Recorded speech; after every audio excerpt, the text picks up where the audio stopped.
আসসালামু আলাইকুম সবাইকে। জামাত এবার খেলা দেখাবে। আমি কিন্তু গতকাল রাতেই বলছিলাম যে জামাত এবার ভোটের মাঠে খেলা দেখাবে। তো হবিগঞ্জের যে আসনটা আছে সেই আসনটা দিয়েই জামাত আপনার অলিউল্লাহ নোমান তো দেওয়ার কথা ছিল আরেকজনকে, তো এখন দিয়েছে হচ্ছে আপনার অলিউল্লাহ নোমানকে। তো ওই অলিউল্লাহ নোমান হচ্ছে আপনার এমন একজন ব্যক্তি যেখানকার আপনার ভারত আহ, হয়তোবা মানে অনেক কাপাকাপি শুরু হয়ে যাবে আর কি, বা অনেক বড় বড় ভারতের লোকজন নড়ে চড়ে বসবে যে এই অলিউল্লাহ নোমানের কারণে।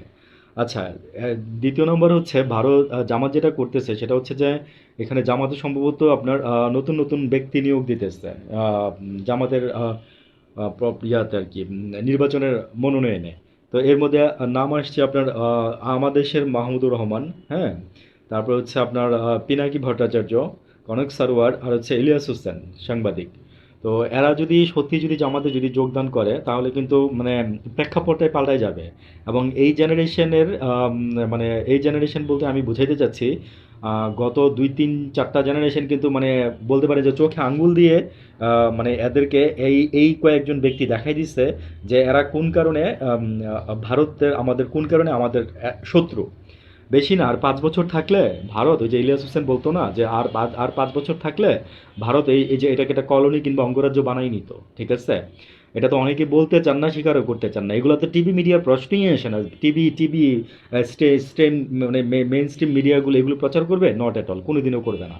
হয়ে যাওয়ার পরও প্রচার করবে কিনা সন্দেহ আছে আমার। ঠিক আছে, আমরা সাধারণ মানুষ যারা বলি মানে মানে ভাই, আসলে কি ওদের কথা বলে লাভ নেই। ওরা একটা কাঠামোর মধ্যে দিয়ে চলে, তো তো ওরা চাকরি করে, ওদের না হলে বেতন লাগবে, বেতন না হলে সংসার চলবে না।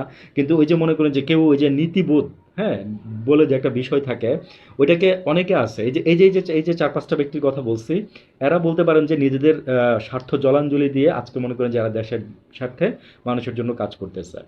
তো জামাত এবার মনে করেন যে মানে রাজনীতিতে এমনভাবে আসতেছে যে বিএনপি হিমশিম খেয়ে যাইতেছে। বিএনপিও জামাতের সাথে এবার মনে করেন যে কতটুকু যে পাল্লা দিতে পারবে, এটা মানে আমরা খুবই সন্দিহান আর কি।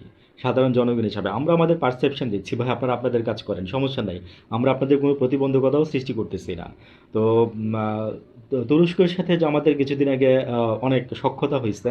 তো তুরস্কের একটা গোয়েন্দা সংস্থা নাকি বাংলাদেশে আসছে, TMG বা হোয়াটএভার, আমি নামগুলো নাই বলি। এগুলো যেহেতু গোয়েন্দা সংস্থার বিষয়, আর হচ্ছে যে তো এগুলো নিয়ে আবার মনে করেন যে বিএনপি এখন আবার খুব মানে ভাবনা চিন্তার মধ্যে পড়ে গেছে আর কি, যে কি হচ্ছে। ভাই, যেমন কর্ম তেমন ফল, এটাই হচ্ছে। ভালো থাকবেন।